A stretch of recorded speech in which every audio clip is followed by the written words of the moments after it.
Good morning. Good morning. Welcome, ladies and gentlemen, to the United States Naval Academy and the 2023 Naval Academy Leadership Conference.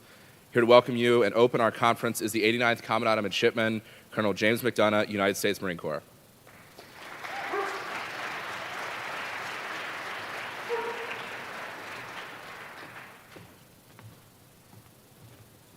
Good morning, everybody. How we doing?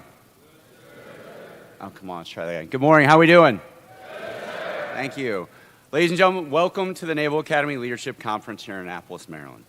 Special welcome to our 29 international delegates from 12 countries. So we're going to be a little interactive. So when I call off your country, if you can go ahead and raise your hands, and I'll do this all the way through. So Belgium, welcome.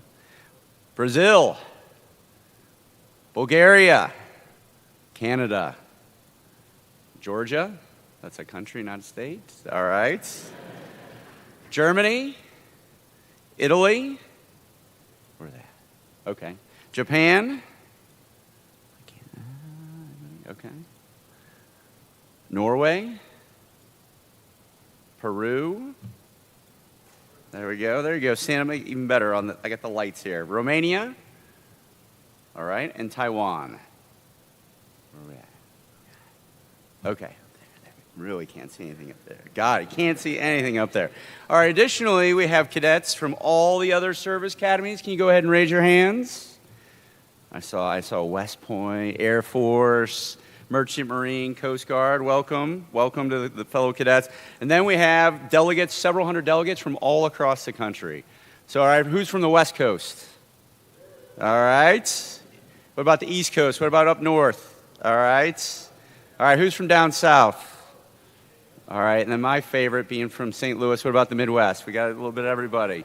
All right, who thinks domestically who's come the farthest so far? Who is our most distant traveler other than our international officers? Who do you think? Go ahead and yell it out. Who? No, all right, California, probably about the furthest way. Well, welcome, and hopefully the weather here, although you may have brought the weather with you, it seems. So, but please welcome.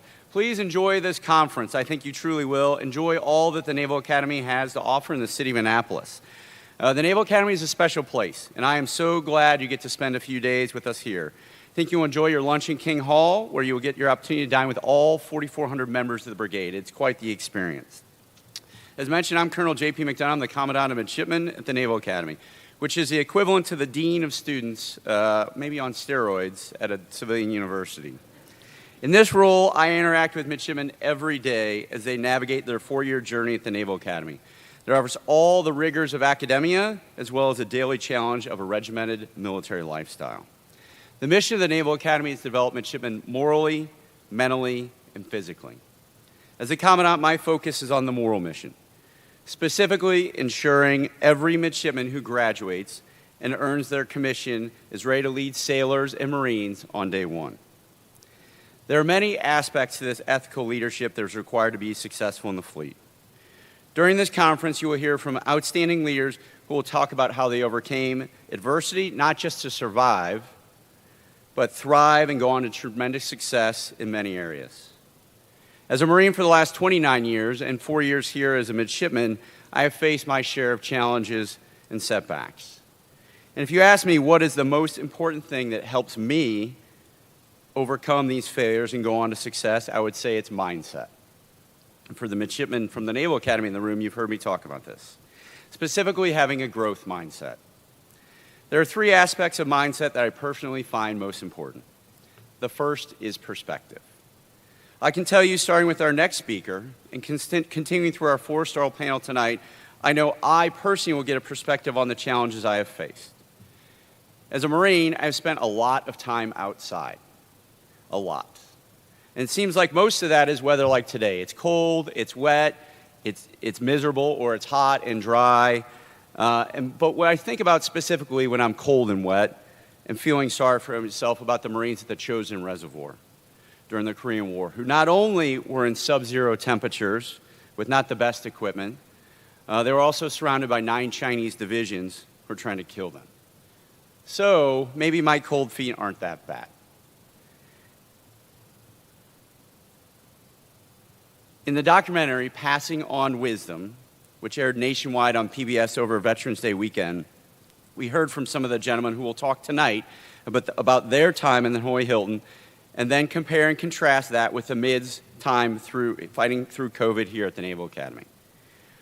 It helps put in perspective, at least for me, the challenges I face as we worked through COVID. I actually was in the Pentagon at the time, and it seemed every turn there was something new. And we faced challenges, whether it was being isolated, being away, having to do things virtually. And that was a challenge, and it is a challenge. And there's still people facing challenges. But I think when you hear tonight from those speakers at the Forstall panel, it helps put in perspective. And not to minimize the challenges we all face, because we all do face challenges, but it helps us understand and helps us learn and grow from what they will teach us. So I'm super excited about all of the speakers today and the opportunity to learn and understand. And how can I take what they've learned and apply it to the challenges I face? The second area of mindset where I continue to work is how I view failure. Or, let me say that in another way, what do I do when I do not reach the high bar I have set for myself? Like many people who came to the Naval Academy, I was not used to failure. Certainly not academically, but it's here that I learned to fail. I'm not quite sure that we'd want that as a bumper sticker. Come to the Naval Academy, learn to fail, but it's important because the only way we grow is through failure. So it's getting back up, it's assessing the situation, making changes, and getting back after it. And you'll hear today and tomorrow about resiliency as well. And that's not just a personal thing that we all need to be resilient and fight through those challenges and actually challenge ourselves, get outside of our comfort zone, but also as leaders, how do we lead organizations? How do we have resilient organizations who can overcome challenges? The last aspect of a growth mindset that is important to me is being a lifelong learner. As a Marine, I am a student of my profession. That's warfighting, that's artillery, and leadership, which is why we're here today. And for me, this is a study of people and how they think, how they learn, how they grow. So I constantly read to help make myself better as a person, as a leader, and understand the people around me. So I do have a recommendation starting off, and hopefully you all take this if you haven't already read this book, and I bet there's several in the room who have. So my recommendation for all of you is the book Mindset by Carol Dweck. So by show of hands, anybody read that yet? All right, that's good. If you haven't, I highly recommend that. One quote I especially like from the book is where she says, when there's a setback, someone with a fixed mindset will start thinking, maybe I don't have what it takes. They may get defensive and give up. A hallmark of a successful person is that they persist in the face of obstacles, and often these obstacles are blessings in disguise. So as I talk about mindset, perspective, and being a lifelong learner, I'm very excited to be part of this year's conference with the title of Returning with Honor, Trials to Triumph, which coincides with the 50th anniversary of the return of the first Vietnam War POWs. We will hear from many speakers over the next couple of days who will offer us their lessons on overcoming and succeeding. We'll hear from an Olympian, an astronaut, one of my predecessors as Commandant of the Naval Academy, successful businessmen and women, and academics. And the group that I'm most excited to hear from, 3 men who survived years of torture as POWs during the Vietnam War this evening. What a great opportunity we all have to expand our knowledge and perspective during this conference. One task for all of you, I guess that'd be my second task, is make the point to meet as many people as you can. The connections you make here could become the lifelong colleagues as you continue your studies and leadership development. I also want to say thanks for this year's group of midshipmen staff who have worked diligently throughout the year to get us to the starting line. Midshipman Charlie Sewell, where he's somewhere over here, and as well as Ryan Farbacher, who introduced me, and the entire team. Also, Lieutenant Sarah Chi, where's she at? There she is. Thank you for all the hard work and everything they've gotten us to this point. And the entire team from both Stockdale, Colonel Pla, the entire team, thank you for everything you've done to get us to the point where we are today, and I'm super excited for what's going to come ahead. So I haven't talked that long because you came here to hear a whole lot of more exciting folks than me, but I will take a few questions about my role as a Commandant or my views on leadership, on mindset. If you want to come up to anyone wants to come up to the mic and ask a few questions, be willing to answer those, and then we can get ready to kick this off. Anybody any questions? I know it's early in the morning.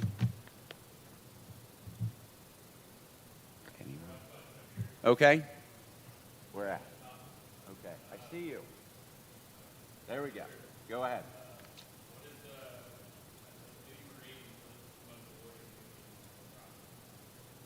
Say as leading Marines, and then say after that, sorry, artillery.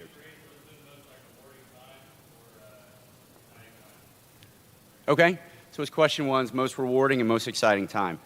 So I'll say it's been, and I mentioned having cold feet. It wasn't having the cold feet, but it was my 3 years as an instructor at the basic school, which is also similar to my job here as a Commandant and Midshipman. The reason I became a Marine, and when I came to the Naval Academy as a midshipman, I actually didn't even know you could be a Marine. I thought I wanted to, fly, be in submarines, or any one of those things, which are all awesome opportunities. But I was drawn to the Marines that I met here because of the leadership they exhibited. And as I'm a Marine artillery officer, and I love to blow things up with cannons and missiles and do all those things, but I really like interacting with people. So those jobs that I have as a platoon commander at the basic school and here as a Commandant midshipman, the ability to influence others. The other piece of it, and this is from a personal growth perspective, when you're leading folks, it really forces you to up your game. As I stand here today in front of this audience, you have to be prepared. As I go out in PT on a Saturday morning and I see all the midshipmen running around, less than half my age, I have to push myself. And every time as a platoon commander at the basic school with those brand new second lieutenants, I realized that they expected my best every day from them. So whether it was being in the cold field, being cold and wet, or if it was in the classroom teaching them how to call for artillery fire, it demanded my best. And that idea of giving your best and leading from the front is not service specific, obviously, or it's not even military specific. I think it's a key component to leadership. And I've tried everywhere I go, every leadership opportunity I've had, both within the operational forces at the battalion, battery, regimental level, or here, is to make sure that I use that drive to lead from the front, that drive to set the example, to push myself harder. The other piece of that is, and I think this is equally important, and we've probably all had leaders or known folks who either do well or not at this, is admitting when you don't know something, or admitting when you fail. And as a leader, sometimes that's hard. And you probably ran into folks in leadership positions who it became pretty obvious that they were outside of their expertise.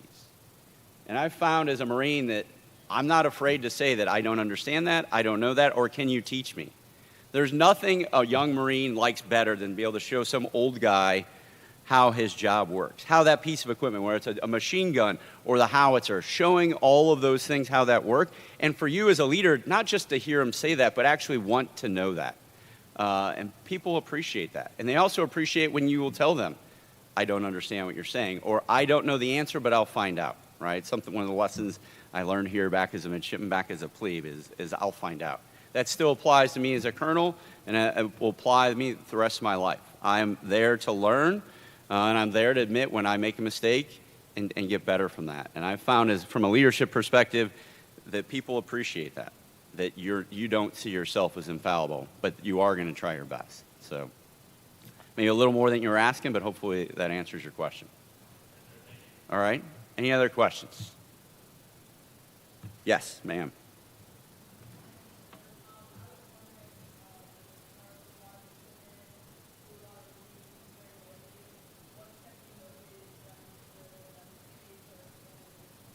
Okay.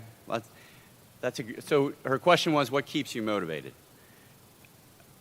I think so you mentioned a few things. You mentioned faith, family. I think it depends is an easy, there's the Marine Corps answer, it depends. There will be times in your career and in your life where you have to decide why are you doing what you're doing. And we talk a lot about, you'll hear senior leaders throughout this conference talk about maintaining a work-life balance and knowing why you're doing that. And there will be things like seeking the next position that will help your career why am I doing that? And if your answer is because I want to continue to serve and I want to continue to impact, I think that's good. Do we all have a personal drive to do best? We all do. That's why we pursue jobs like this, is to be the best. But that shouldn't be what motivates you every day. And there are days when, I'll be blunt, and we all have bad days. And you have to ask yourself then, what is that motivation? And that's where it's those bedrock things that you talk about. It's my faith, it's my family, that, at the end of the day, you're all going to go home. And I'm going to go home. And then that's where you're with your family, your faith, those things that will not leave you. And that's what you have to find, that motivation to keep going, especially through bad times. So I think to be blunt, you have to ask yourself, what are the things that motivate me to do what I do? And if you can't answer that, I think that's where you have to do that soul searching and say, am I doing the thing I want to be doing, or is there something different? So for me, here at the Naval Academy, as I am a year and a half into this, I can say I'm motivated by the job. I'm motivated by the mission.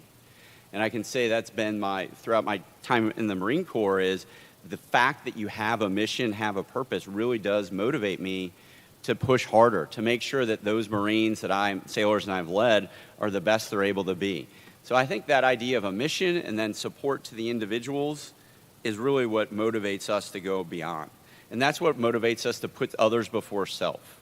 And that aspect of it is sometimes challenging. And sometimes our families suffer because the mission comes first sometimes. And then you have to find the opportunities to maintain that balance.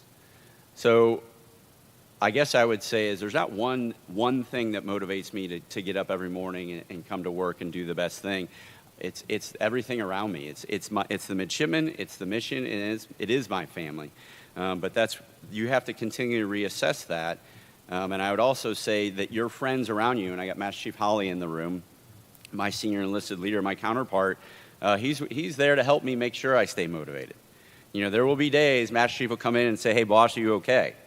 And he's doing that motivation check that I need. And sometimes, him and I will sit down and talk and work through some things that are going on. So I would say that internal motivation is important, but you also have to surround yourself with people that will help you maintain that motivation when sometimes it may not be there.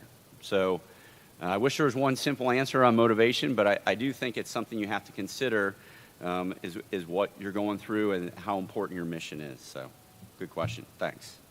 Take maybe one more question. Anybody? Ma'am.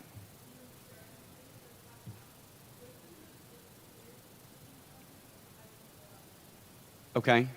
So this is, I'll tell a story. You can have a seat.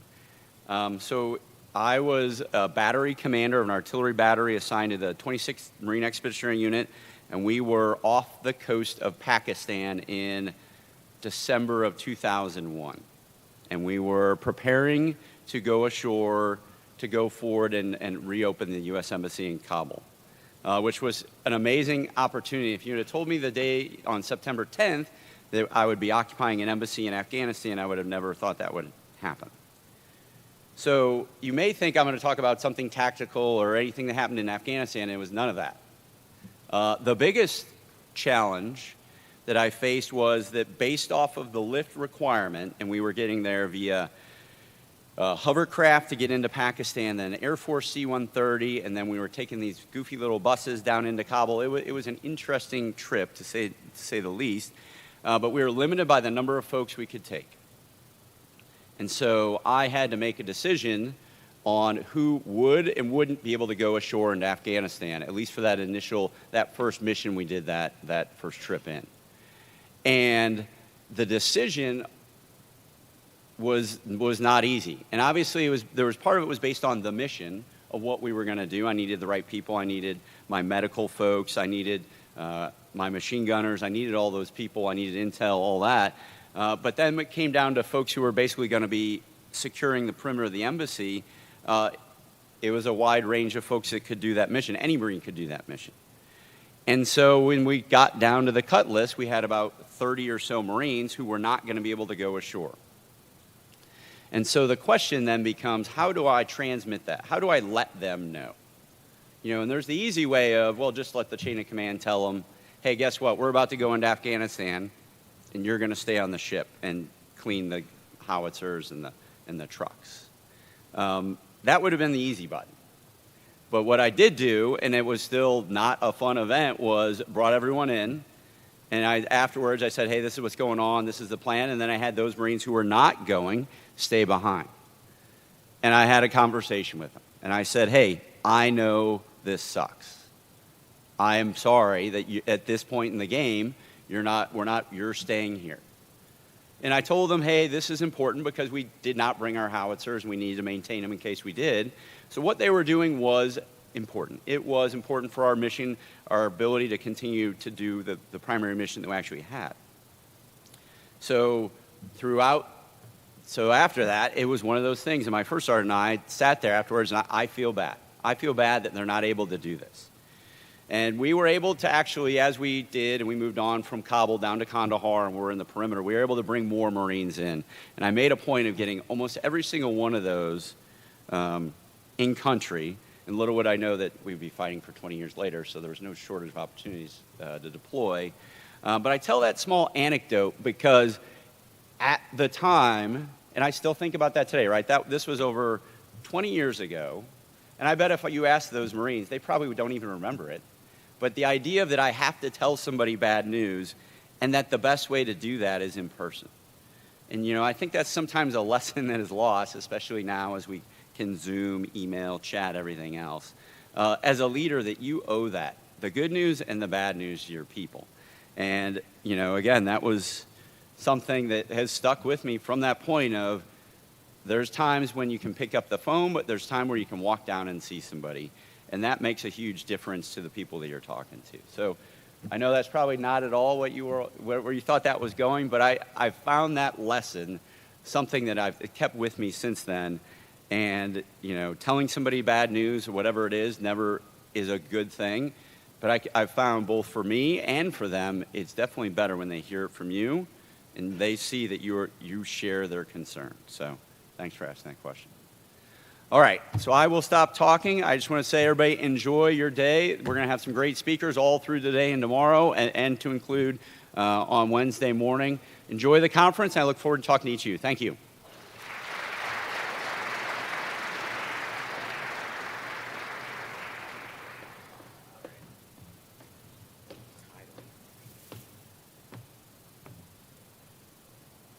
Sir, on behalf of the Naval Academy Leadership Conference staff, please accept this gift.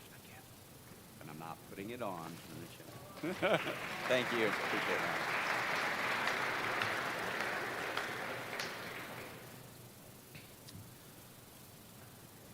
All right, welcome, ladies and gentlemen, to the first keynote address of the 2023 Naval Academy Leadership Conference.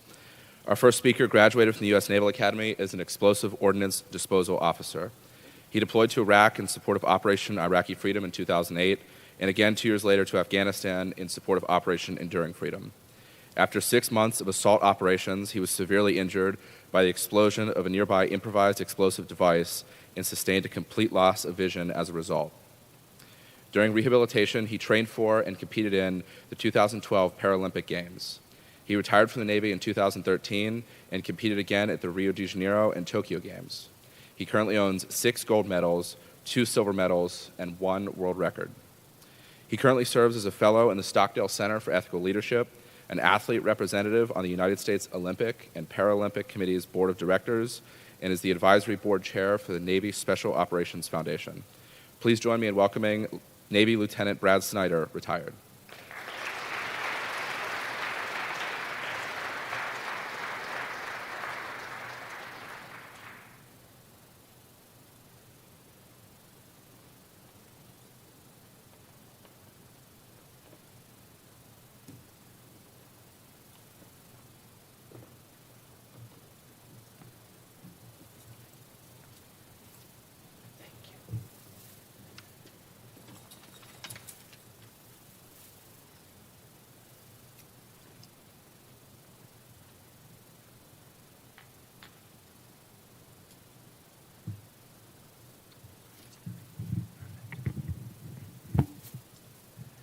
I know it takes me a while to get set up. I'm much faster in the pool.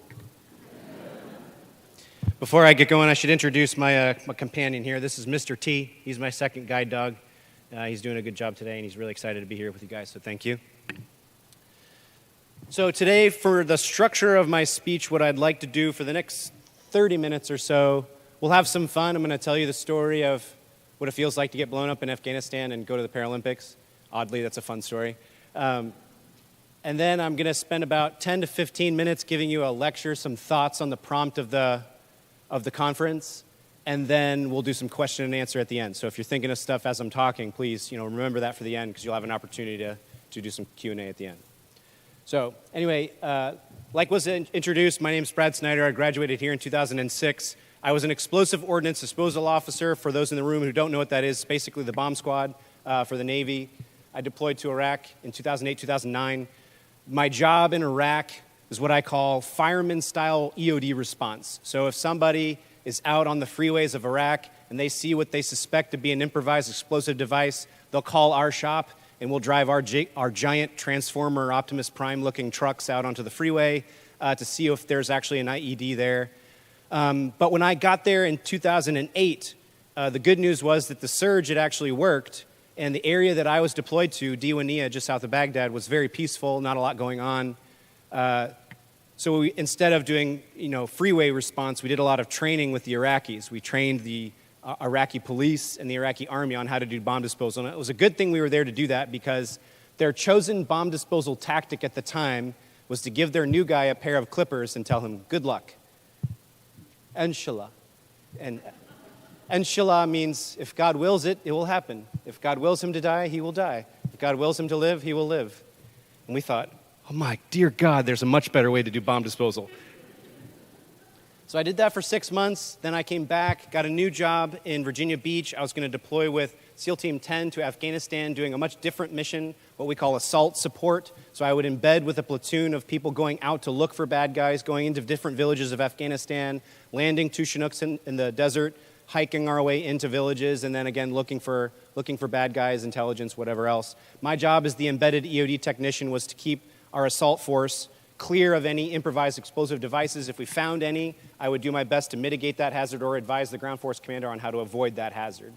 I did that mission for about 6 months. For the first 3 or 4 months that I was in Afghanistan, not a lot was happening. I thought the same pattern was repeating. I got to the war too late, and not a lot would transpire. We went to village after village. Sometimes we would go to a village and there would be actually nobody there. But then we dialed in on the Panjway Valley, which is actually where the Taliban got its start well before we invaded in 2001. Like I said, a typical mission profile was we would land 2 Chinooks in the desert. We would hike anywhere from 4 to 7 kilometers into our target village. At that time, in 2011, the IED threat was so high that we made the determination that the only safe way we could patrol from one point to another in Afghanistan was for me or my partner Adam, the other EOD tech, to walk out in front of our patrol with a metal detector, looking for pressure plate IEDs. So you know that creepy weird dude at the beach wearing a Speedo and looking for gold watches? That was me in Afghanistan looking for IEDs. Miles and miles and miles of Afghan terrain looking for IEDs. On the morning of September 7th, 2011, we were doing just that. We landed the Chinooks somewhere off of the Panjway Valley. We hiked about 4 kilometers into a target village.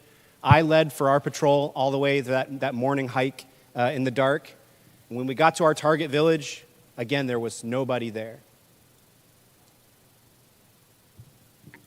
We set a security perimeter. I sat up on the rooftop looking over this entire village. We didn't see any livestock, no dogs, no cats, certainly no people, no women, no children. And in those moments, you're left to wonder, why is there nobody here? Now, thankfully, the Taliban does not operate on a very complicated or sophisticated communications network. They actually just use regular old Radio Shack walkie-talkies. And if you turn your Radio Shack walkie-talkie to channel 14, you can hear them talking to each other. And we could hear them through our translator. They knew that a force had landed. They were trying to aggregate a dozen of them or so to launch an attack at us. Well, not willing to seize the initiative to our adversary, we wanted to beat them to the punch. We triangulated where we thought they were, and we were going to patrol to their location, move to contact, as they used to say. As our patrol was getting ready to go, I rock, paper, scissors with my buddy Adam. He lost, I won, so that meant he had to guide our patrol from one place to another. Now, the Panjway Valley is a really interesting place from a terrain perspective. Afghanistan actually grows a lot of grapes. So like once we actually stabilize that country, I would be willing to invest in a winery. They're going to have really good wine coming out of Afghanistan because there's all these grape fields. And they grow these grape fields in these like 4 to 6 foot tall mounds on top of mounds on top of mounds. And they're all arranged in a very haphazard way. So it's very difficult to get from one point to another. And another thing that makes it difficult is SEALs, Marines, SF guys, all hate EOD people like me because we live by the adage that the path of least resistance is almost always booby-trapped. So that means we take the path of most resistance all the time. So we're frequently climbing over roofs, over walls, through the field, never on the path because that's where all the IEDs are. So we're working our way through this arduous hike through the Panjwai Valley. From about halfway back in the patrol, I'm watching Adam. In all of our pre-briefs and all of our training, we talk on and on about follow in my footsteps. We clear with our metal detector, and the guy behind us or the gal behind us is supposed to follow exactly in our footsteps. Our patrol was half American, half Afghan. We were working with Afghan Special Forces commandos in our patrol, and they were just mixed in with our patrol. At about 7:30 in the morning, I saw Adam come across what we call a choke point. There was a big 10-foot wall that was surrounding one of these grape fields. And the only way for us to be able to traverse this wall was this one particular section that had been bombed out in the past. A crumbled out part of it had fallen forward, and it was the only way through. We hate these choke points because they're great places for booby traps. I watched Adam very carefully navigate the choke point, and he disappeared on the other side of the wall out of my view. I watched 3 other SEALs jump across that same area, a couple Afghans, and I couldn't see where they went on the other side of the wall. But in a moment, I saw the worst thing you could possibly see. I saw a giant blast plume shoot up into the air. I thought the worst. I thought my buddy Adam had stepped on an IED. He's now at the front of our patrol. He needs my help. In that scenario, we train everyone to hold where you're at.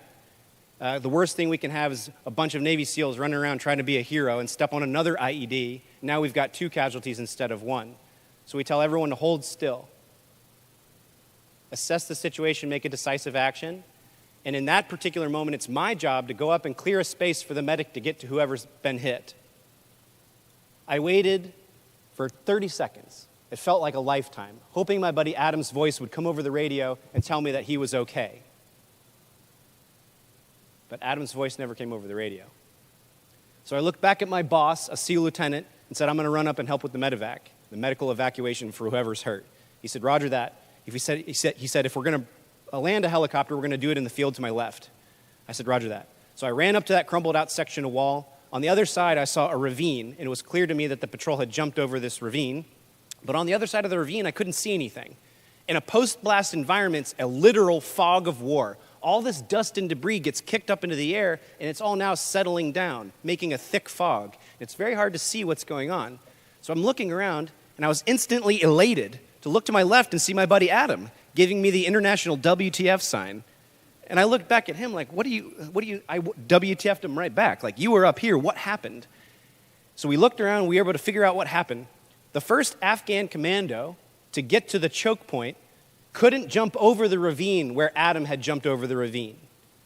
They decided that there was this crumbled out section of the wall that had fallen over the ravine, and they wanted to walk across. But what did I say? The path of least resistance is almost always booby-trapped. Underneath that crumbled out section of wall, there was a 40-pound IED. When the Afghans stepped on it, it blew him up and sent him forward about 15 feet and took off the legs of the guy standing behind him. We had 2 Afghan casualties who were badly hurt, unconscious, and we need to get them off the X as soon as possible. Oh, by the way, to make the situation a little bit more complicated, I just told you that over the walkie-talkies, we know that there's about 12 Taliban fighters in our immediate area who now know exactly where we are because we just shot up a giant coalition forces highlighter into the air. We need to get off the X as soon as we can. So I was able to coordinate with Adam. He's going to work the one casualty. I'm going to work on this one. I was the only American in my immediate vicinity. I jumped down into the blast hole and started rendering first aid. The guy was badly hurt, and we needed to get him moving as quickly as possible. I looked to the other Afghans standing around me, and I said, get down in the hole and help me. I gestured towards the casualty, and they went like this. They just watched their buddy get blown up. They weren't going to move their feet until they knew it was safe. So I had to wait for another SEAL to come down into the hole to help me move the casualty back. It took us a while. It took us 10 minutes to pick up the casualty and carry him back 100 feet where we could land that helicopter. Not wanting to spend another 10 minutes on target, I grabbed a litter from the back of the patrol. One guy of the patrol is always carrying a foldable gurney so we can pick up a casualty and move them quicker. So I was running the litter back up to the front of the patrol. I went over the choke point. I jumped by where the original blast hole was, went.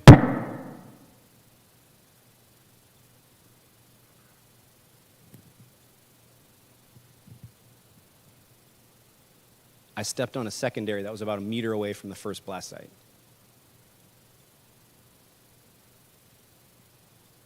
Thankfully, I was alone. Nobody was in my vicinity, so I was the only one hit. I remember everything up until the blast. And shortly afterward, I kind of came to on the floor. I was on the ground in the fetal position. And I could just barely see out of my left eye. And I looked down, and I could see my hands. And past my hands, I could see my boots. What I didn't see was any blood or any damage. My leg wasn't missing. Nothing appeared to be wrong. And that didn't make any sense to me. I knew that I had stepped on an IED.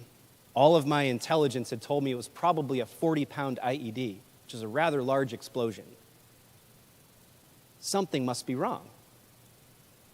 The only thing that made sense to me in that moment, the only way I was able to make sense of that situation was that I must be dead. I'm dead, and I'm waiting for whatever happens after you die. I had this feeling that time had stopped. I couldn't hear anything, and I wasn't in any hurry. And I laid there, and I thought through my entire life. I was 27 years old at the time. I thought about how gratified I was to finally throw my cap here at the Naval Academy on May 26, 2006. I thought about all the great memories I had with the swim team. I thought about all the fun times I had in training in the Panhandle of Florida and San Diego, Virginia Beach. Thought about all the stupid stuff I had done. But I thought, if you weighed it all in a balance, I think I did okay. I think I lived a life that I'm proud of. I offered my life in sacrifice for our way of life. I'm sad that I won't be able to say goodbye to my mom or my brothers or my sister. But I thought they'd be proud of me. I thought they'd be proud of the life that I had lived. And it would probably be hard at first, but they'd be able to get past it. And I remember thinking that my grandfather, my hero, a veteran of World War II, was going to be the one who was going to come and take me across to whatever happens after you die.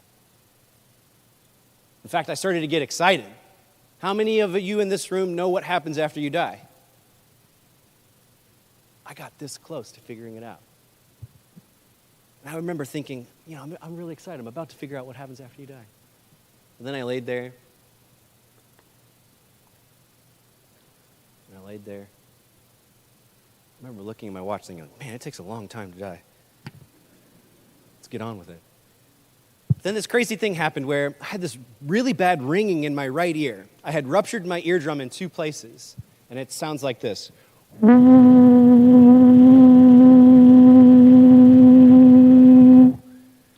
I thought, man, it is going to be awful to listen to this for eternity, right?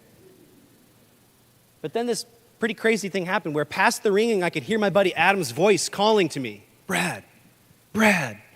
My buddy Adam knew that I had been hit. He's looking for me. Again, that thick cloud of dust and debris had been kicked up into the air, the literal fog of war. He couldn't find me. I yelled back to him, I'm over here. And Adam cleared to me. All of a sudden, I started to panic. I knew that I wasn't dead. I was still alive, and that thought terrified me. Something must be wrong. I sustained a 40-pound blast to the face. Do I have a traumatic brain injury? Is my back broken? Is my face disfigured? What's wrong?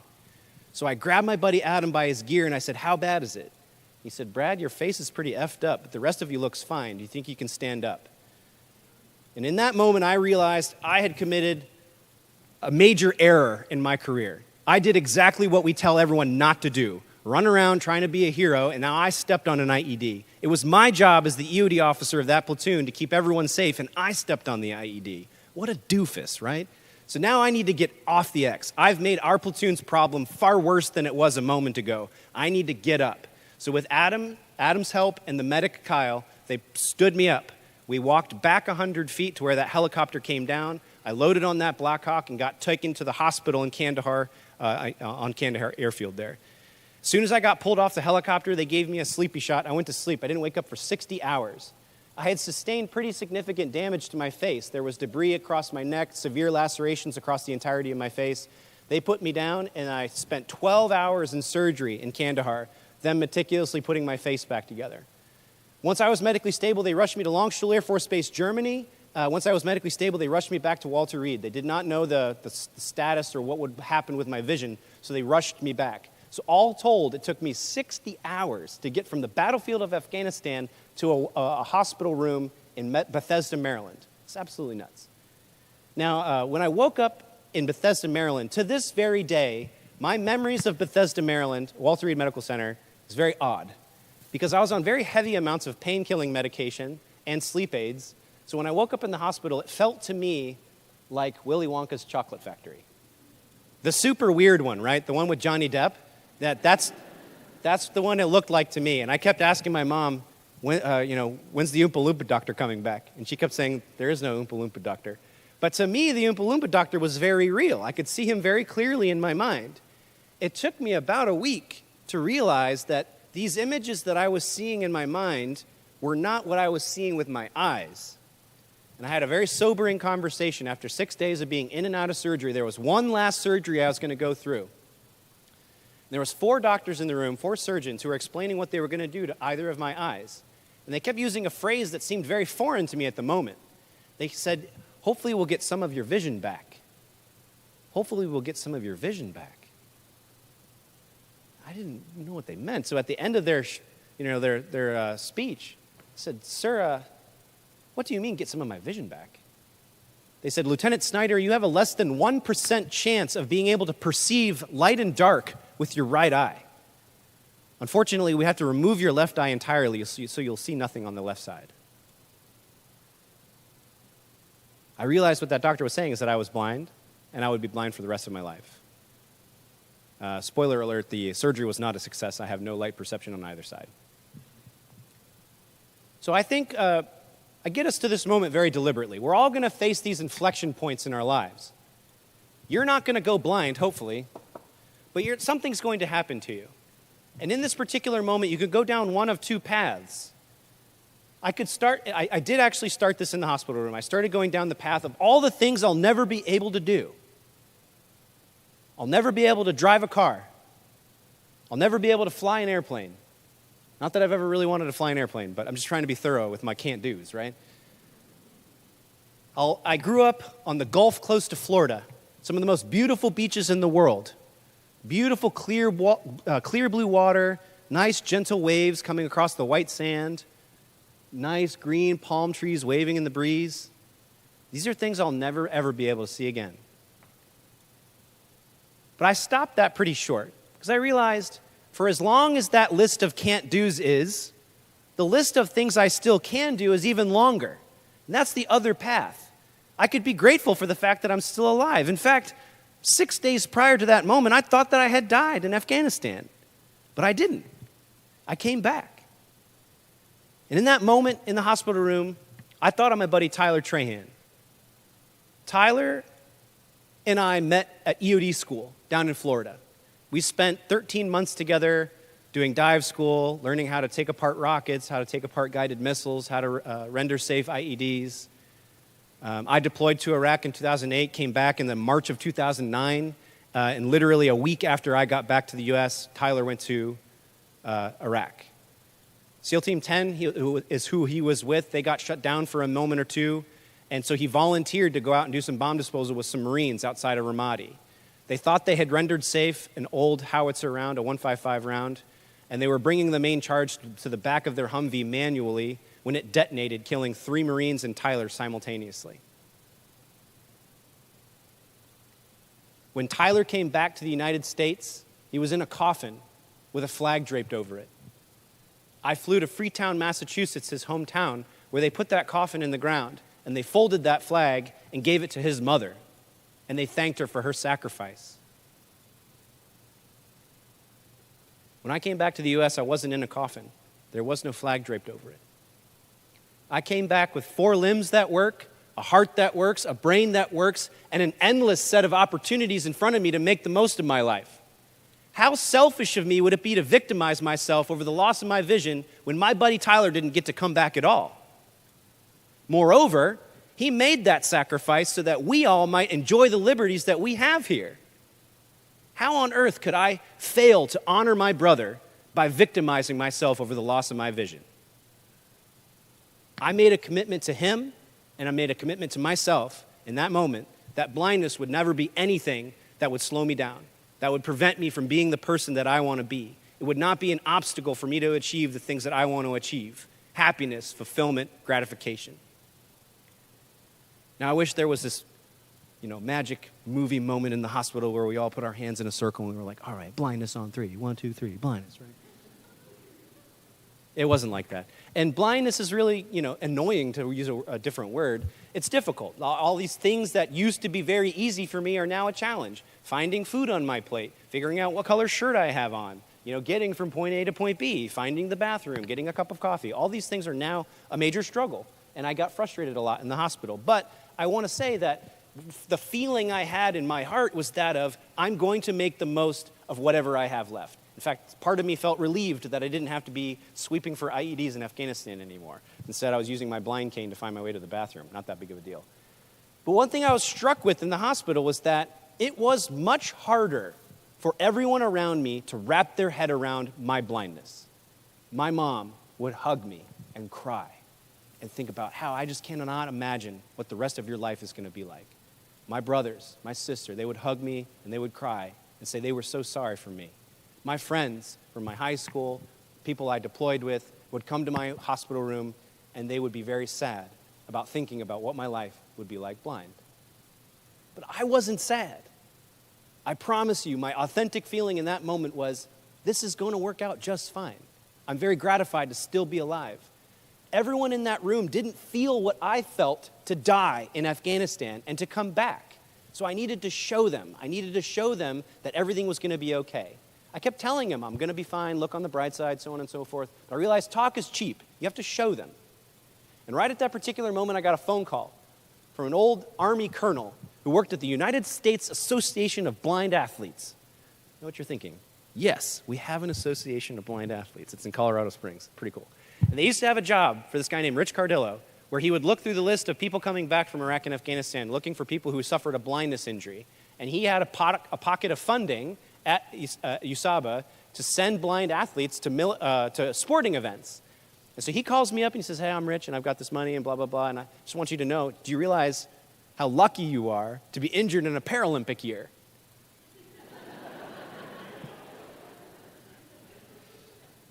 And I thought, no, to be honest with you, I hadn't thought of that. But I really appreciate your attitude. And so Rich was very persistent about wanting to hook me up with that resource, but I kept kind of saying, well, I'm not out of the hospital yet. I still got to go to blind rehab. I make the joke, blind rehab's like Hogwarts for blind people. They send me to Augusta, Georgia, and taught me how to wave this stick around and find my way. So I'm down in blind rehab in Augusta, Georgia, and I kept telling Rich, I'm still in rehab. I haven't been discharged from the hospital yet. He said, well, if you want to qualify for the Paralympics, it has to happen in February of 2012. So we actually worked it out with the hospital where they let me discharge from the hospital for one weekend. I flew to Colorado Springs and I swam a meet. And I dove off the block, and it was a 50-meter freestyle race, right? One length of the pool. All you have to do is dive off and swim across. That's it. So I swam. I'm going as hard as I can. I crashed into the left-hand side. I overcorrected, and I crashed into the right-hand side. Then I overcorrected again and hit the left-hand side, and I came in and finally slapped my hand on the wall. I got out of the water, and my elbow was bleeding. My other elbow was bleeding. I had a headache. And I thought, oh, God. And someone came over, and they clapped their hand on my back, and they were like, oh, my God, that was awesome. And I thought, what race were you watching? Because that was not awesome. They said, you're the 5th fastest blind swimmer in the world after that. And I thought, no, you're looking at the list of, like, left-handed people from Maine, right? Which is, like, a very short list, and it turns out, but I'm right-handed, I'm not from Maine, so it's the wrong list anyway. But they were right. I actually was the 5th fastest blind swimmer in the world in that 50 freestyle. So I moved to Baltimore. I started training with the best blind coach we have in the world, named Brian Loeffler at Loyola University. I started training with him. Within a matter of months, I went to the Paralympic trials in Bismarck, North Dakota, and I raised that number 5 ranking to a number 1 ranking in 2 events. And that officially landed me on the roster for Team USA to go to the London Games in 2012. It's pretty exciting, right? So I went back and I was training with Brian one day, and he comes out of his office, and he's like, Brad, they just published the order of events for the Paralympic Games. You want to go through it and come up with our plan of action? And I said, yeah, coach, that sounds like a great idea. So he's going through and he says, all right, on September 4th, you'll swim the 100-meter breaststroke. It's not your best event, but it'll be a good chance to get your feet wet, if you pardon my pun. On September 5th, you'll swim the 100-meter freestyle and this and that, the other thing. Then he got quiet. He said, on the 7th of September, 2012, you're going to have the opportunity to swim the 400-meter freestyle. Both of us got goosebumps. The significance of that day is that's the day I lost my vision in Afghanistan. The significance of that event is an event I was favored to win by 20 seconds. You can't write a better sports story than that, right? So as you can imagine, leading up to the games, there was all this media attention and buzz. Well, it was Paralympics in 2012, so there was a writer from Philly who wrote an article, and we were pretty stoked about that. And I remember this sports writer asking me, so Lieutenant Snyder, are you nervous to compete in the Paralympic Games for the first time? And unfortunately, I said the first arrogant thing that popped in my mind. I said, no. He said, huh? And I said, well, you see, sir, I used to defuse bombs in Afghanistan for a living. How hard could Paralympics be? And he thought that was funny, and he put it in the article, and I remember reading it afterward and thought, eesh. It's kind of a dick thing to say, right? Not exactly the pillar of humility with that remark. And I tell you what, I really regretted that as I walked into the Paralympic Village in London right before the games. And I'm walking through a cafeteria the size of 3 football fields, and I'm going through the village to all these different venues. I'm hearing all these different athletes from all corners of the world speaking in different languages about their different events. Things we're familiar with, like track and field and swimming, to things we're less familiar with, like wheelchair basketball, seated volleyball, or a sport entirely for blind people called goalball. I started to get a little nervous. I walked out onto a swimming deck surrounded by 18,000 seats. I thought back to my able-bodied swimming career, the pinnacle of which was over there in Lejeune Hall. How many people can we fit in Lejeune Hall for an Army-Navy swim meet, the pinnacle of my swimming career? Was it like 1,000? Thousands, a good crowd for a Lejeune Hall, right? 18,000 seats in the London Games, in the London venue. And to boot, they're all like, European hooligan fans, right, who are 3 Guinnesses deep, who are ready to rip roar for this whole event, right? They're super excited for everything. You put your towel on the chair, and they're like, whoa, look at the American. You put his towel on the chair, that kind of thing. So then as the way that these international meets work is that you have to go, check in before your event. There's a very rigid set of rules about what swimsuit you have on and what your cap has. Having gone here to the Naval Academy and stood inspection by, Marine colonels like the Commandant, I know what it takes to have like the very detail-oriented inspection. And I promise you, the one at the Paralympics is just as bad as the one the Commandant will give you, right? And they want to know, what's the brand on the suit? And is it this amount of, this many inches? And does it have a QR code? And what's the font of your name on your cap? And is the flag 3 inches by 5 inches? And so on and so forth. Whew. So once you pass this inspection, they sit you in these sets of chairs. There's 6 sets of 8 chairs. 8 chairs represent 8 lanes, and the sets of chairs is the evening's program of events. And at each heat that walks out, you then advance in the sets of chairs, one by one by one. And the first set of chairs is in this hallway. It's very quiet. All you can hear is the iPod of the guy next to you. And I thought it was funny. He's from China. He doesn't speak a lick of English. What do you think he's rocking out to? Hotel California by the Eagles.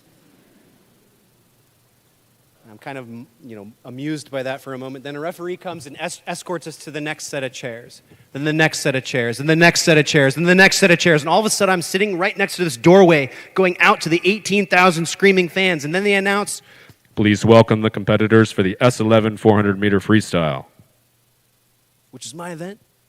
So I walked out onto the pool deck.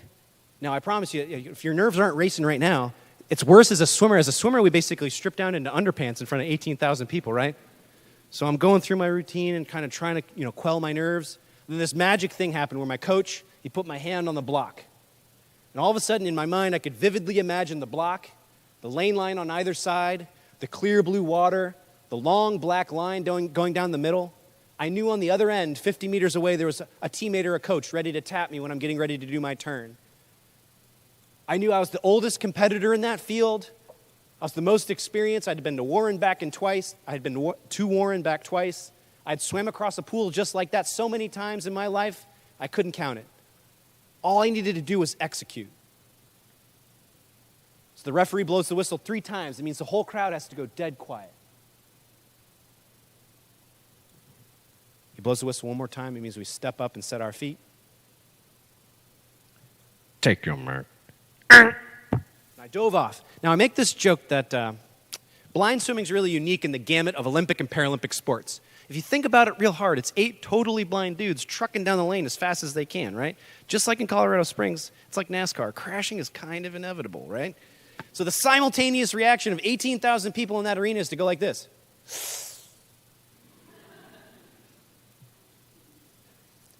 So trust me, that's exactly what's going through my mind. It's just don't crash, just don't crash. A 400-meter freestyle is 8 lengths of the pool. If I can get through these 8 lengths without crashing, I think this race is mine. So I get through lap 1, I'm good. I get through my first flip turn. I get through lap 2, perfectly nice and smooth, easy first 100. I get through my second flip turn. I'm into lap 3. I get a little uncomfortably close to that right side, but I catch it with my right hand, so I bend myself back to the left. I'm in the clear water. I get through my 3rd turn, my 4th turn. I'm halfway done now. I'm getting a little bit of that lactic acid in my arms, so I build in my legs to get myself through that 3rd 100. I'm into my last 100. I hear the crowd getting super loud. I'm getting super excited. I hope they're cheering for me, but I don't really know. So I'm going to put everything I can into this last 100. I get through my last turn. I sprint as hard as I can into the wall I touch. Now, there's another thing that makes blind swimming super unique in the gamut of Olympic and Paralympic sports. Does anyone remember the London Games? Or maybe in the Rio Games? What's the big storyline to come out of the London and Rio Olympic Games? Michael Phelps, right? The legend, the GOAT. Michael Phelps wins 433 gold medals and breaks another world record. What happens when Phelps touches the wall? He looks up at a Jumbotron that says Michael Phelps wins again, right? What does Michael Phelps do when he looks at the Jumbotron? He fist pumps, right? He gives it 2 for victory. He looks over that trash-talking South Africa guy. He's like, what now, South Africa? He splashes the water. He's like, hey, Mom, go get my kid. Put him on the camera. Well, none of that happens in blind sports. We can't see the Jumbotron. So I finished the race of my life, right? The story may have come true. Blind sailor gets blown up on the day, or he wins a gold medal on the day he lost his vision in Afghanistan. I'm feeling like I raced my race. I didn't screw up. I didn't crash. I got this tingly feeling in my hand. I just want to fist pump, right? What kind of idiot am I going to look like if the guy in lane 8 had the race of his life and I got second, right? So I don't want to look like a dum-dum, so I just sat. All 18,000 people in that arena, they can see the Jumbotron. They know what happened, and they're super excited about it. They're cheering super loud, but I don't know. So then the announcer comes over the announcing, and he says the outcome of the race.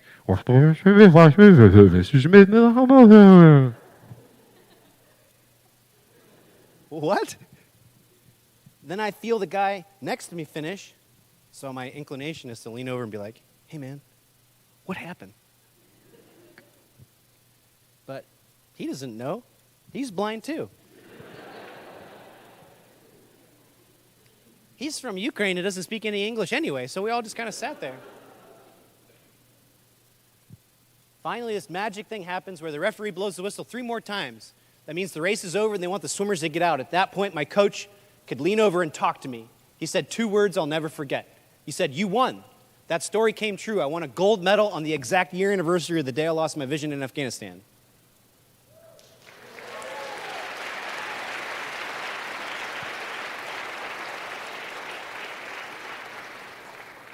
I want to thank the woo person back there. That is a very designed clappy moment, and if you don't clap at that moment, it's extremely awkward as a speaker.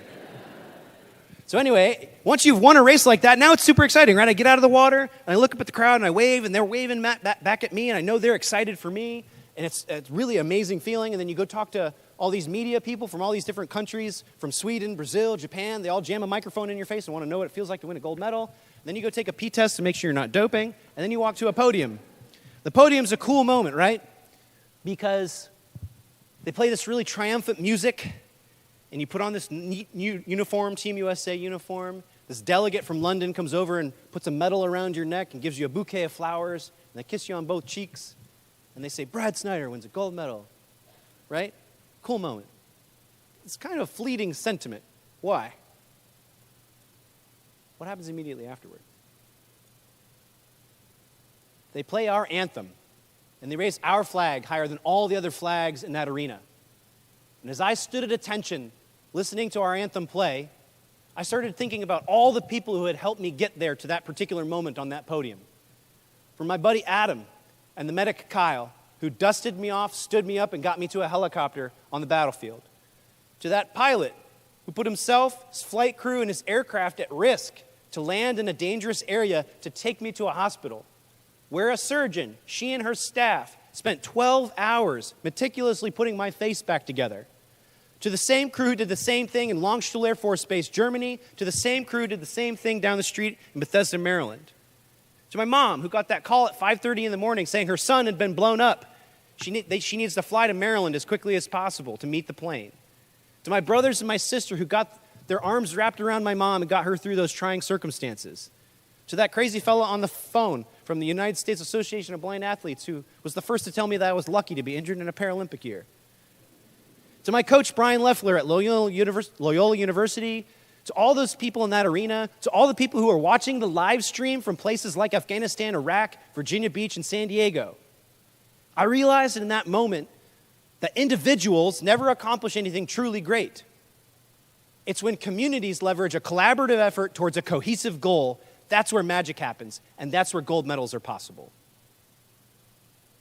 All right? So I've been sharing that story for a while. That's the trials to triumph part of the prompt. Now I want to talk a little bit about returning with honor. I've been sharing that story largely in that fashion for over 10 years now. That happened in 2012. And I often get introduced a certain way. I get introduced as a hero or a role model or someone who's distinguished. And when I first started giving this speech and first started being introduced that way, it was deeply uncomfortable to me. I didn't feel distinguished. I didn't feel that I had earned the honor that people were giving to me. What people don't often realize is that that blast was the greatest professional failure of my life. My job was to protect my platoon. My expertise was the location and mitigation of explosive hazards, but yet I missed one and stepped on it. I felt deeply conflicted about that. I felt as though I had left my platoon, I had let them down. I left them without an EOD officer for a period of time. I had left them stranded on the battlefield to fend for themselves without my expertise, without my capability. Making it worse, while they're doing this really difficult mission in Afghanistan, I was in a hospital a world away, and they're worried about me, potentially compromising their ability to do their job. I felt deeply guilty about that for a long period of time. All the way through when I started to share this story, and people were calling me a hero. I felt like, I'm not a hero. I screwed up. Why is Adam not the hero? Why is Kyle not the hero? My boss, Gordo, why is he not the hero? Lots of people know my name now. Nobody knows Gordo's name. Nobody knows Adam's name. They're the hero. Why am I the hero? I felt deeply conflicted about this notion of honor.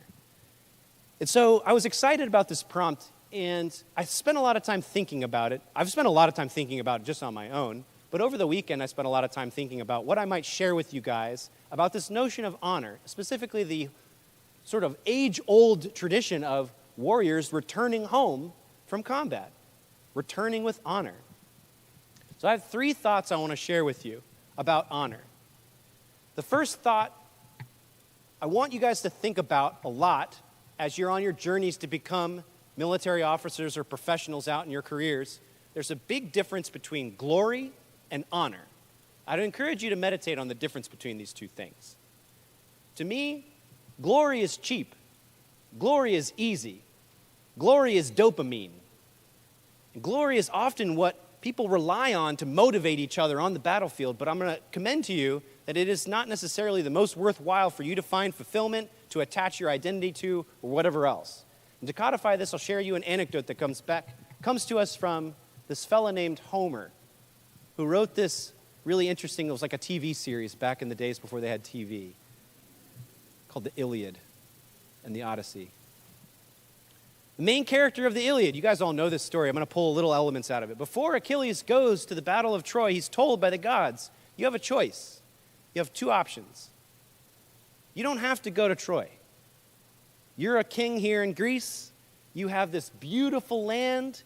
It's got these great olive, yards and, good produce. You've got these goats and you've got a beautiful wife. You've got kids in this massively nice house.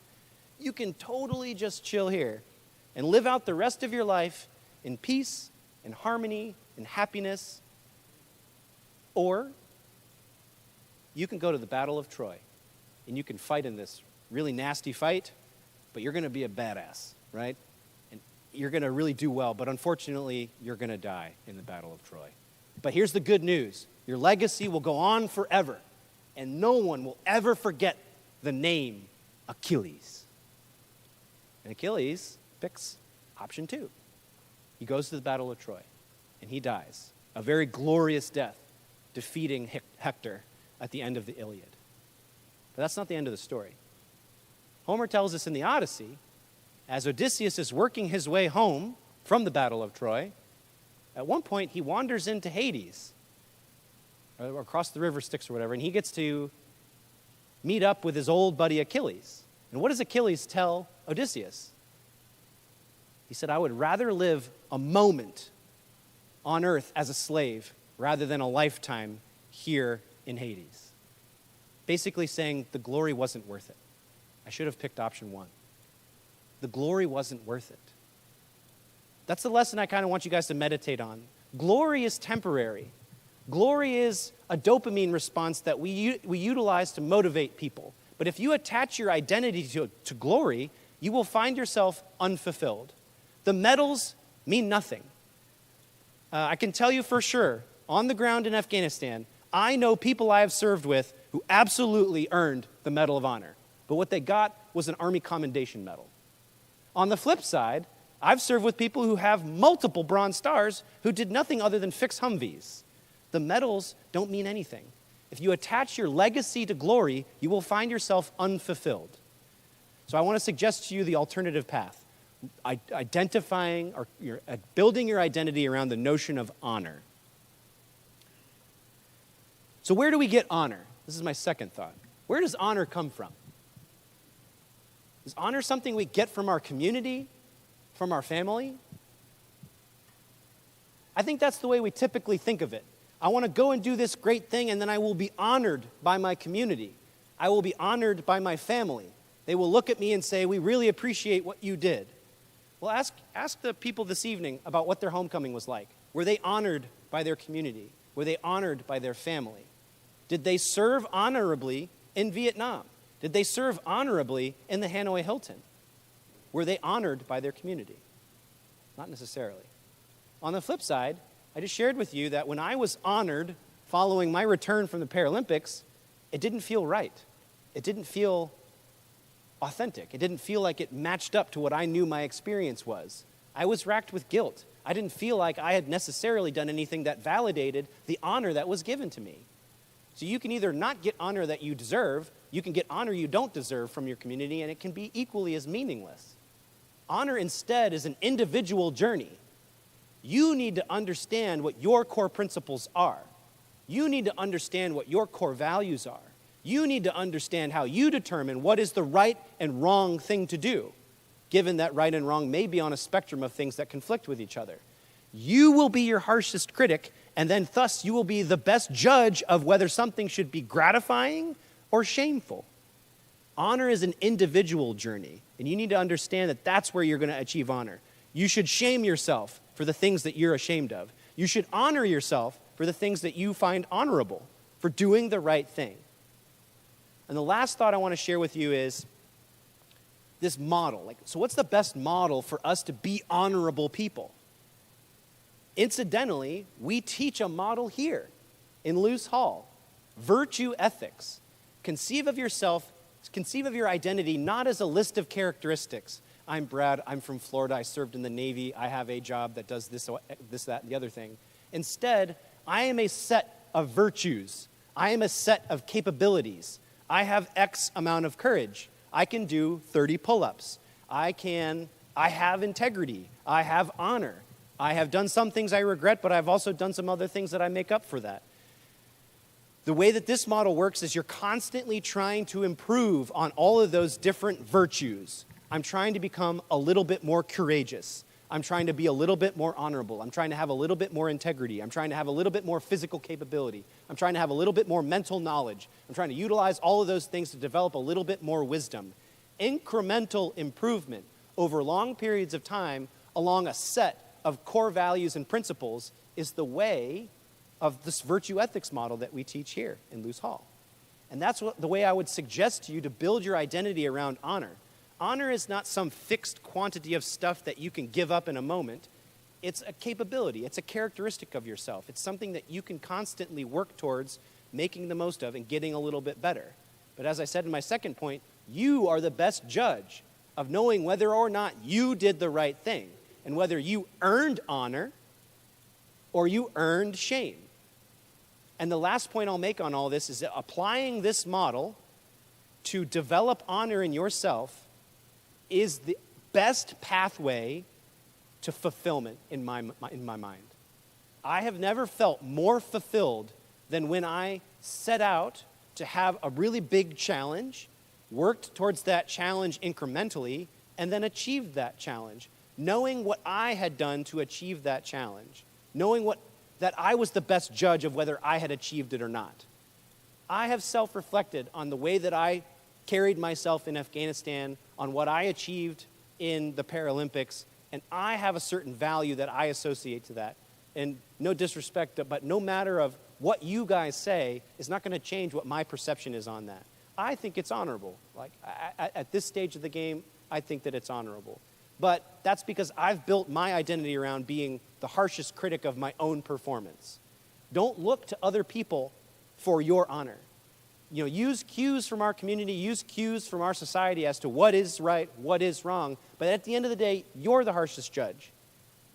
You should be the one determining what you've done is honorable or shameful. And the reason I say that is, again, if you hang your identity on other people, you run the risk of disappointing yourself or leading yourself astray. Those are the last of my three thoughts. Again, understand and know the difference between glory and honor. Honor is a personal journey, and the pathway to do it is to understand virtue ethics and incremental improvement. I hope that those are at least thought-provoking.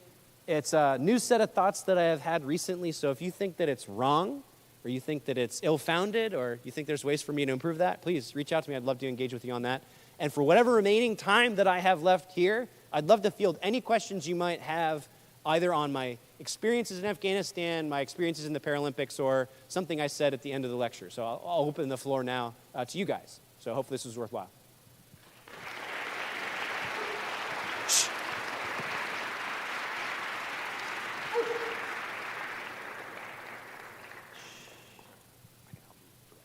Oh, great. Yeah, that'd be awesome.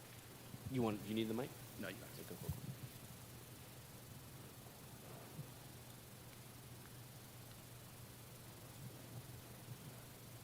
And if there are no questions, we can just sip coffee and look at each other awkwardly. Sir, Midshipmen 4th Class Stonegray. Earlier you talked about how we'll experience these different inflection points.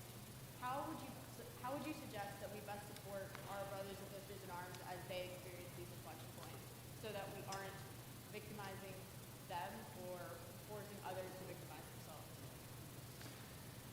Yeah, so another reason I like this idea of like honor and shame being an individual journey, I think we get used to this paradigm of like when someone does something, they let me down, it's my job to go, really drive home, like you did this thing and that's really bad and I need to teach you a lesson. We don't need that if we're all internalizing our own honor. Instead, when they're hitting this inflection point, the first thing you want to do is like, I understand. Like, I feel you. I'm here with you. Let's work through this together. And then the next set of things is, once they're making progress along that journey of putting things into perspective, then you can give little nuggets of coaching, helping them put things into perspective, orient them towards, hey, and I know this is really negative, but let's orient ourselves to the positive. Be grateful for the fact that we're still here, or grateful for the fact that we have time together, or working your way towards more overt and pushy thoughts about, we should put things into perspective. Tyler didn't get to come back at all, and we're still here. So it works from, first I'm here with you, and then the second is, let's orient ourselves towards gratitude, and the third is, we really need to adopt a different perspective. And I think you can work your way through that progression, knowing the person and seeing how they're reacting. People move through that progression, at different speeds. Some people don't want to be told to orient themselves towards the positive because they feel like, no, I really need to feel this negative. I really need to feel how much I miss this person, or, I need to feel the loss before I can move on to putting things into perspective. And you need to be aware of that and allow them to go on their own journey, but don't force them. But, some people need a nudge at times to get them to reorient their perspective and to be grateful for the things they have as opposed to be rueful for the things that they've lost. Does that make sense and is that helpful? Yes, sir. Thank you so much. Sorry for using you as my...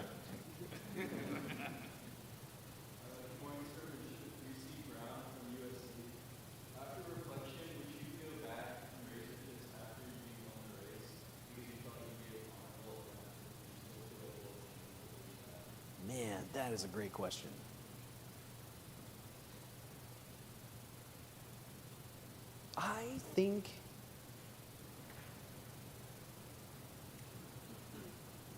I think the answer is I don't pump my fist anymore. I think that the winning doesn't matter anymore. I'm not competing to win. I'm competing. I think you said the right thing. That's tricky. I am competing to win. Let's be honest. I want to win, but I'm not like whether I come across the finish line first or I come across the finish line 8th.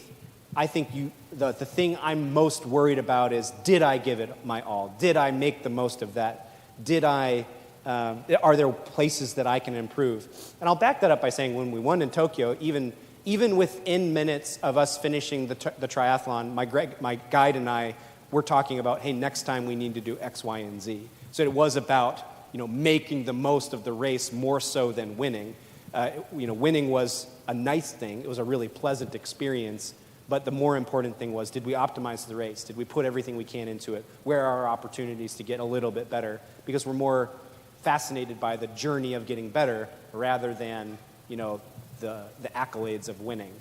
But that's a tough question. I'll admit, I get adrenaline in those cases, and I have that sort of whatever the gene is where I just want to win. So I do get that tingly feeling. But after a moment and after the adrenaline fades, I go back to thinking about, all right, what's the next increment of this journey? What's the next chapter? What's the next opportunity to get a little bit better? So I think that's an incredibly insightful question.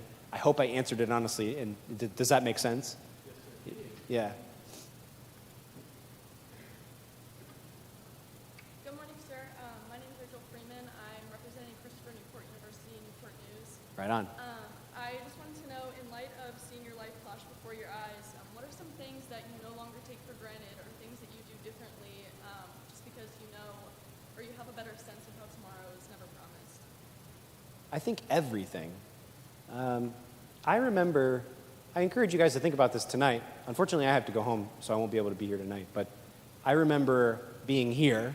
Actually, we were in the room underneath Fourth Wing, I think. What's that room? Right across from Dahlgren? Chesapeake Room.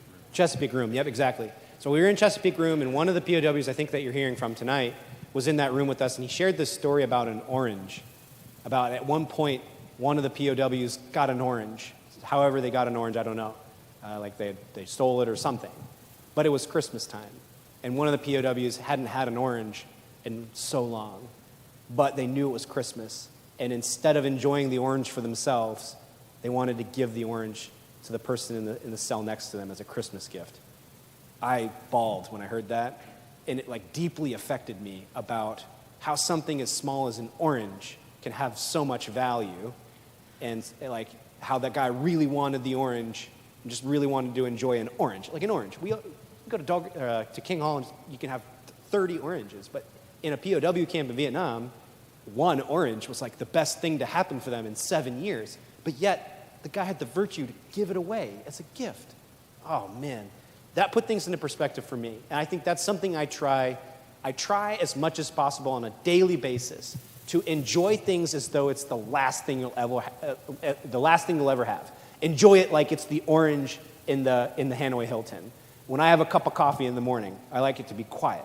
I like to really enjoy my cup of coffee and just really think about how warm it is and how flavorful it is and just how good it is and how it's bringing me awake and it's making me excited for the day and that sort of thing. Take moments out to take these things that are otherwise banal, unexciting, not scarce at all. We drink 30 cups of coffee a day, but you have the power to make that scarce, to invest yourself in that one thing and make it a precious, amazing, amazing experience. And you're grateful for it. I might not have had this cup of coffee. Like almost dying in Afghanistan, I may have never had another cup of coffee. So every time I have a cup of coffee, man, I'm so lucky to have this cup of coffee. And it brings you so much joy to look at those little things that way. And what's neat about that is that's a practice. It has nothing to do with the coffee, has nothing to do with timing or anything else. It's something that you do in your mind to make that coffee extra special. And you can apply that concept to anything. You can apply that concept to going out to have a lunch with your friends, to graduating here at the Naval Academy or USC or wherever else you're graduating. You can make these experiences precious and amazing in your mind. And that's all that counts. The thing that goes against that is this inertia of, this thing leads to, I'm graduating so I can get this job at Amazon, and I'm going to get that job at Amazon so I can get $250,000 so I can get this house. Once I get the house and get my spouse, and we're going to have kids, and the kids are going to go to private school, and then I'm going to get a Suburban, and it's just like one thing leads into another thing, and you just, before you know it, you're like, oh man, I did all this crap, and I never really thought about it. But if you, on the flip side, make every individual tiny little moment special, what kind of life is that going to lead? It's going to be an amazing life, right? So that's kind of what I'm trying to do. Make the most of every moment, whether it's drinking a cup of coffee, jumping out of an airplane, or having a beer with your buddies. That can be extremely precious and special if you do the legwork in your own mind to make it scarce. Does that make sense? Yes, thank you so much.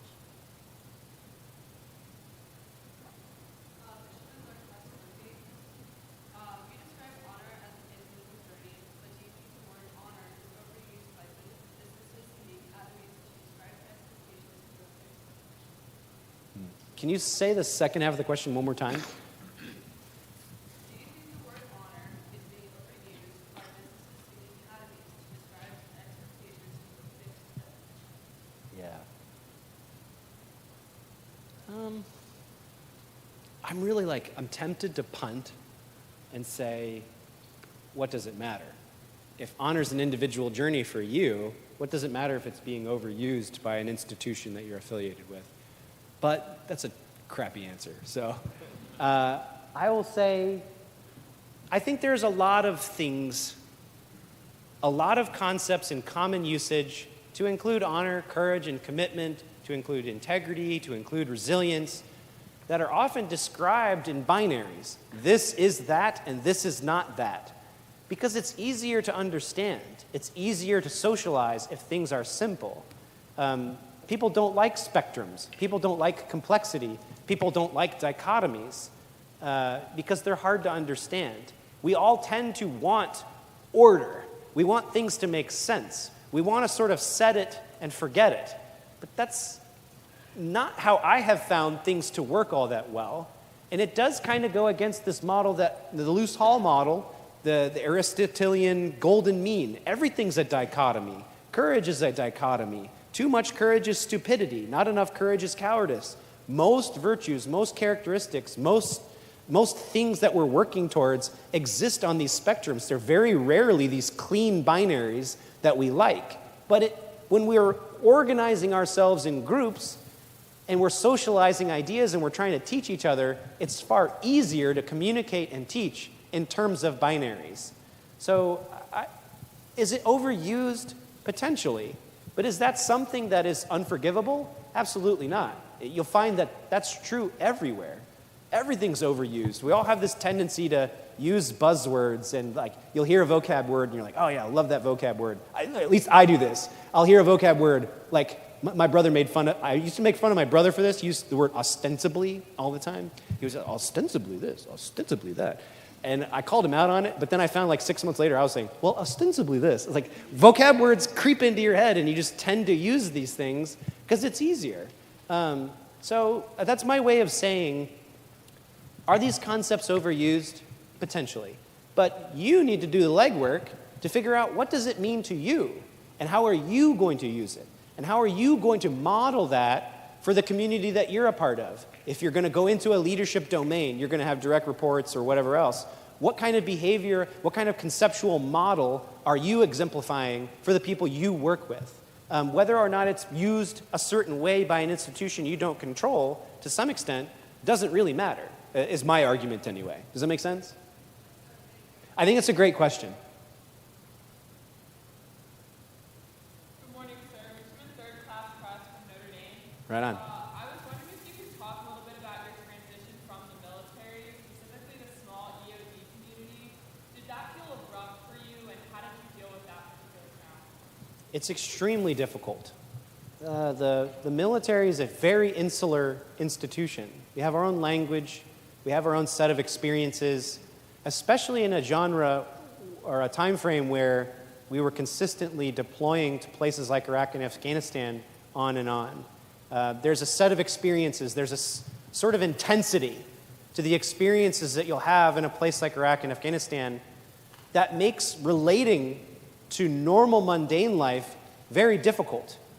You know, we go to a place like Iraq and Afghanistan, especially for me in Afghanistan, where literally my life was on the line every 3 days. Every day we stepped off the Chinook, I knew that the distance between life and death was very small. We on a regular clip, we were going over to the airfield at Kandahar to to honor one of the dead, to send back to Dover.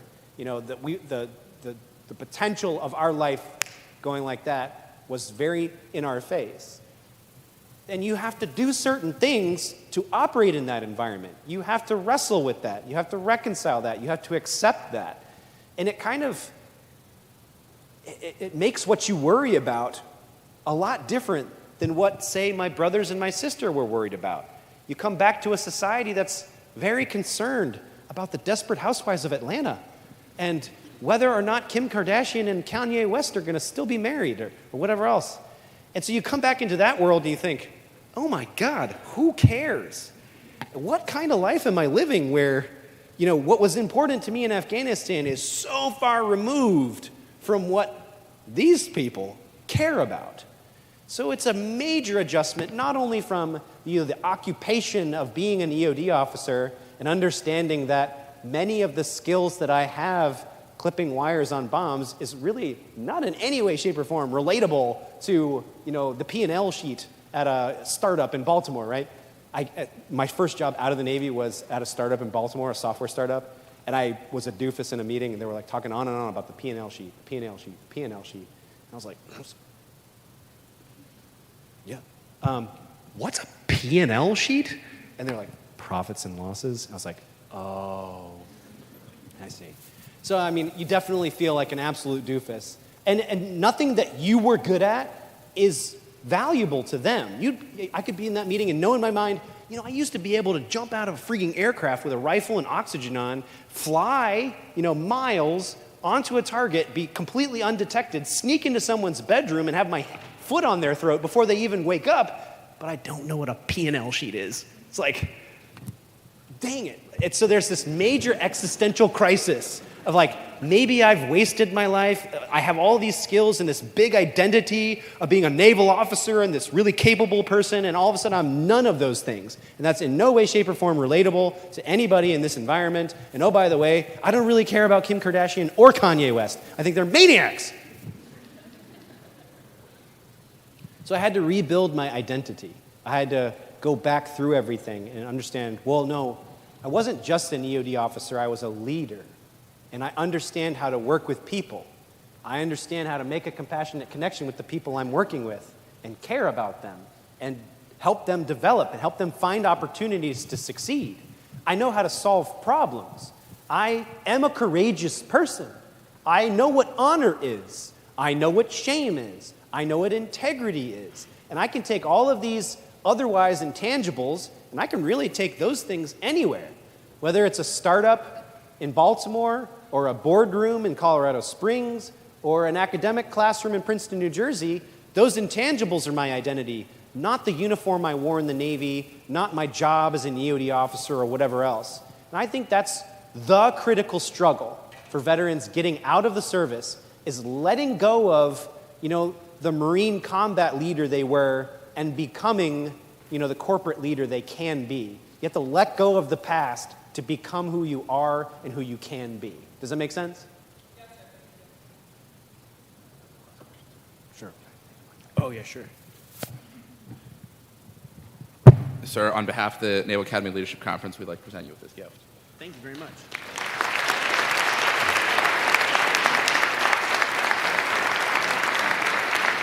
Thank you. Thank you very much. Thank you, everyone.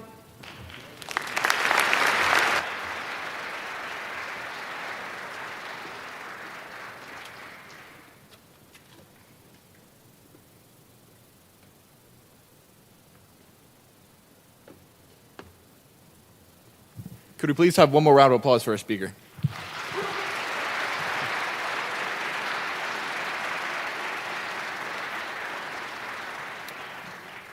It is currently 10:46, so if you're a USNA midshipman that needs to get to fourth period, I'd recommend you go ahead and step out. Here for our breakouts group is our curriculum officer, First Class Madeline Cashin.